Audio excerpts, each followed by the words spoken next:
महामारी पर डब्ल्यूएचओ की क्या है बड़ी चेतावनी, कैसे कोरोना के जानलेवा दौर से गुजर रहा है इंडोनेशिया। चीन की मनमानी से क्यों लाखों छात्रों के सामने खड़ा हुआ है भविष्य का संकट। देखते हैं टॉप 9 महामारी। दुनिया के तमाम हिस्सों में कोरोना संक्रमण बढ़ रहा है और इसकी वजह है डेल्टा वेरिएंट। डब्ल्यूएचओ की चीफ साइंटिस्ट सौम्या स्वामीनाथन का कहना है कि इससे यह साफ हो गया है कि कोरोना अभी इतनी आसानी से नहीं जा रहा है। स्वामीनाथन ने कहा कि अफ्रीका में कोरोना से मृत्यु दर सिर्फ 2 सप्ताह में 30 से 40% बढ़ गई है। देश में पिछले 24 घंटे में कोरोना के 41,463 नए मामले आए हैं। वहीं एक दिन में महामारी से 898 लोगों की मौत हो गई। महाराष्ट्र में सबसे ज्यादा 494 मौतें हुई हैं। चिंता इसी वजह से बढ़ गई है क्योंकि रोजाना जितनी रिकवरी हो रही है लगभग उतने ही नए केस भी आ रहे हैं। केरल पूरे देश के लिए चिंता का सबब बना हुआ है। एक बार फिर राज्य में 24 घंटे में 14,087 नए केस आए हैं, जबकि इस दौरान रिकवर होने वाले मरीजों की संख्या सिर्फ 11,867 रही। ऐसे में केरल में एक्टिव केस और ज्यादा बढ़कर 1,15,000 के पार पहुंच गए हैं। वहीं 24 घंटे में 109 लोग महामारी के शिकार भी हो गए। केरल और महाराष्ट्र में केस बढ़ने के बाद अब तमिलनाडु में भी कोरोना का संक्रमण तेजी से बढ़ता हुआ नजर आ रहा है। तमिलनाडु के 12 जिलों में पिछले एक हफ्ते से हर दिन 85 से ज्यादा केस मिल रहे हैं। इनमें चेन्नई और कोयम्बटूर भी शामिल हैं।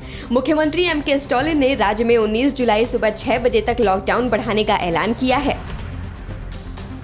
यूपी और दिल्ली में पिछले 24 घंटे में 100 से कम नए केस आए हैं। दिल्ली में जहां 76 केस आए, वहीं यूपी में 98।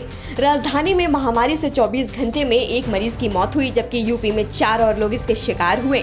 राहत की बात यह है कि यूपी में अब सिर्फ 1,500 के करीब एक्टिव केस हैं, वहीं दिल्ली में 800 से भी कम।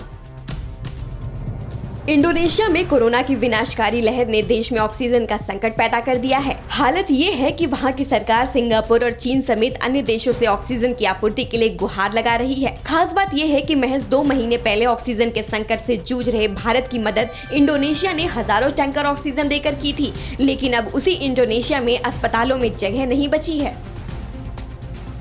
रूस में कोरोना से एक दिन में रिकॉर्ड 752 लोगों की मौत हो गई है। इससे पहले देश में एक दिन में अधिकतम 726 लोगों की मौत दर्ज की गई थी। इसके साथ ही रूस में कोरोना से मरने वालों का आंकड़ा बढ़कर 1,42,253 हो गया है। इस बीच ब्रिटेन में डेल्टा वेरिएंट का कहर गहराता जा रहा है। एक हफ्ते में इस वेरिएंट के 54,000 से ज्यादा नए मामले आ चुके हैं।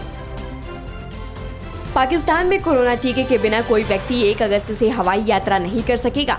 यह कदम देश में कोरोना के फिर से बढ़ते संक्रमण को देखते हुए उठाया गया है। देश में कोरोना के डेल्टा वेरिएंट से खतरा बढ़ रहा है। इसी के बाद पाकिस्तान में वैक्सीन नहीं लगवाने वाले लोगों को हवाई यात्रा से रोकने के साथ ही सभी वयस्क छात्रों के लिए 31 अगस्त तक टीका लगवाना अनिवार्य कर दिया गया है।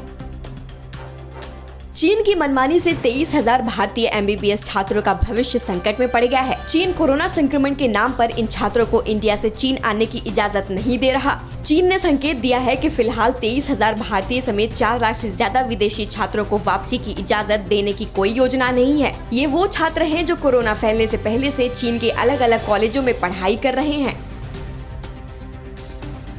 अड़ी सोमवार से शुक्रवार शाम 6 बजे सिर्फ TV9 भारतवर्ष पर।